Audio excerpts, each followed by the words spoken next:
firstly, how did you learn about the program initially? So approximately halfway through the first year of the program, my chief executive of our home care program gave me a heads up and said, you may be hearing from Dr. Kangovy because her program is going to be running short of funds prior to the end of the year. I did hear from Dr. Kangovy a few weeks later, and we had an opportunity for me at that point to learn about the program and all the great results that she was already seeing from, I guess you would call it an interim analysis or kind of preliminary numbers. And she got my attention because I saw it as a significant win-win-win for the patients, the staff who were being hired into new jobs, and for us as a hospital. And we looked at the metrics that Shreya was measuring. So someone who's not necessarily from a health background, what made the program most attractive to you? I'll go back to the win-win-win. It really, there are so many projects who are strong in one particular category or outcome, but very few truly benefit so many different groups or individuals. So that was of interest. We also saw it as an opportunity to help our community because it went beyond just helping the patients, which is important, but it helped our community through creating jobs. It also helped us, and not just on the clinical side, because we have 3 missions. So we have tripartite mission, clinical, education, and research. Each one of those missions is equally important as the other. And it gave us an opportunity from a teaching standpoint for our teaching service to get involved with the community health workers. And also in the research, obviously, Shreya has done a great job with the program already, and it has produced some great results. Shreya won me over as soon as she came in, and those of you that know Shreya or will get to know her will understand what I mean. She's a brilliant physician and researcher, but she's also a great champion for her cause, for this cause, and for the right reasons. So it was easy to support Shreya and her project. Who else was involved in deciding to invest in the program, and how did you garner support on your team? In addition to myself, a number of the senior health system executives, my boss, the chief executive officer of the health system, Ralph Muller, the chief financial officer, and a number of the CEOs of our entities, the other hospitals. We turned to a process we call BPG, which is Budget Planning Group, and that's very much financially driven. And each year we take projects that are being considered to that group for consideration for support, for financial support and for being included into our operating budgets. So I was able to work with Shreya as a partner and help put together a proposal that went to this budget planning group.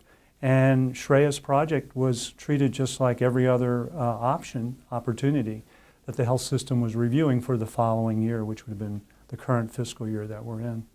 Tell me about the process of working with someone who's coming more from a research or health background. What was the kind of interplay that had to go into that proposal? Did you both bring very different perspectives, or were you both pretty much aligned in terms of the information you were prioritizing? So we both had similar interest in the goals and the outcomes that she was already producing. I was able to bring my experience working within the system to bring the financial piece and just to understand the processes that we go through for projects to be considered and funded. What were the metrics that were most of interest to you? The biggest one, I guess, that we focused on first was decreasing readmissions, and the financial impact of those reductions. Was there any data on cost that was initially presented to you, or how did you go about thinking about that? We look at a return on investment.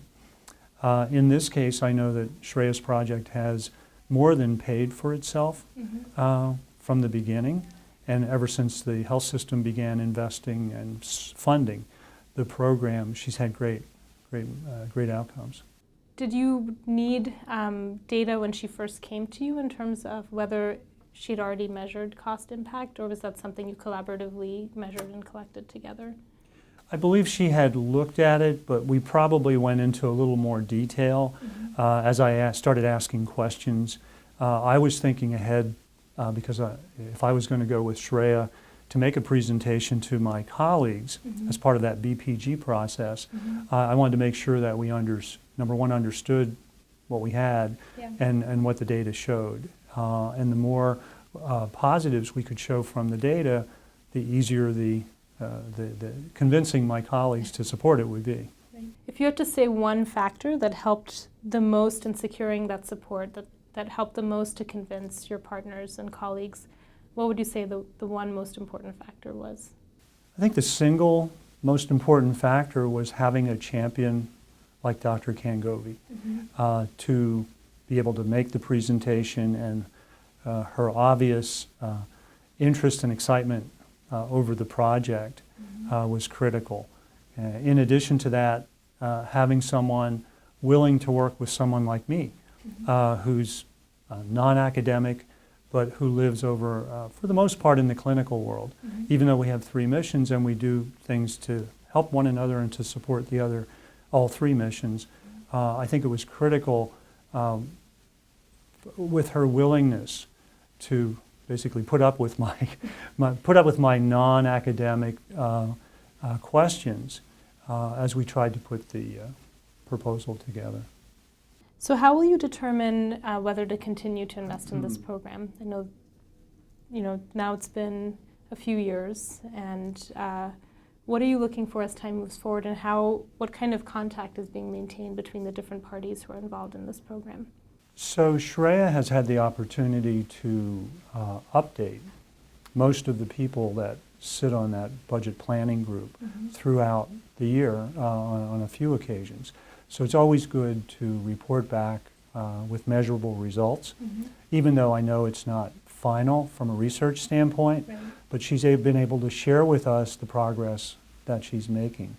As we look for future years and the possibility of continued funding, we would look for opportunities or questions to be answered, such as, is it scalable?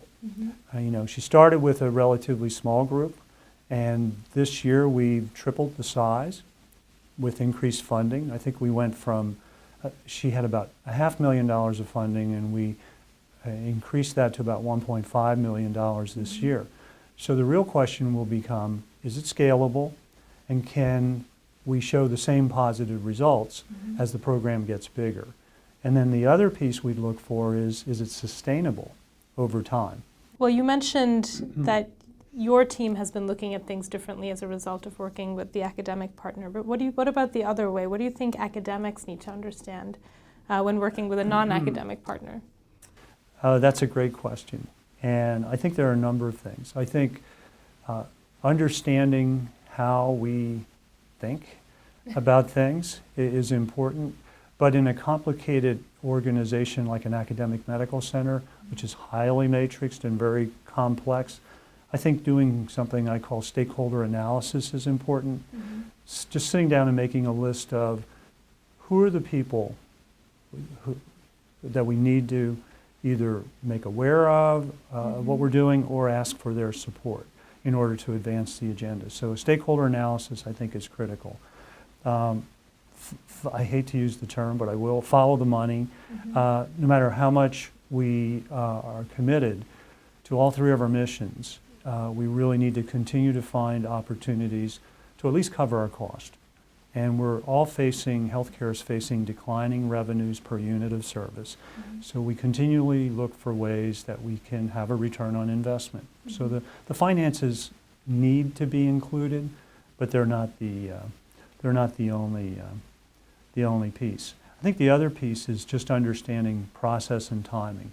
Organizations like this have cycles, and it seems like we're always doing budgets, but there is a specific budget cycle at a time of the year when we look at capital projects, for example, or when we look at operating budgets and what can we afford to include in next year's operating budget. If you miss the cycle, you may have to wait another 12 months to have a chance to find funding. And I think the last thing is just looking for a partner. I think the thing that really worked from my perspective, the thing that made things work for us, is Shreya approached me, and she came looking for funding sources. But the more we talked, the more excited I got about the project and seeing the outcomes. So finding a champion to team up between academic and non-academic, I think is critical, because they are two different worlds. And I know the non-academic world and all the process here, and I think that's an advantage to moving the project along, at least to be given fair consideration. I think one of the most exciting things for me about this program is how it sort of reframes the relationship between hospital, university, and community. And I don't know if you've heard any feedback on the community side, or if you feel that this program has changed the way the health system is perceived in the community, or if it's too early to tell. Well, the most direct way I can answer that question is we do track patient satisfaction. And those are some of the metrics that Shreya measures. We have seen an improvement. Even though the N is small, it's a fairly small number of patients so far, but the results are dramatic in terms of the increased satisfaction. So the patients are telling us through those survey results that it's working. Well, thank you so much for sharing your perspective with us. Sure, my pleasure. Thank you.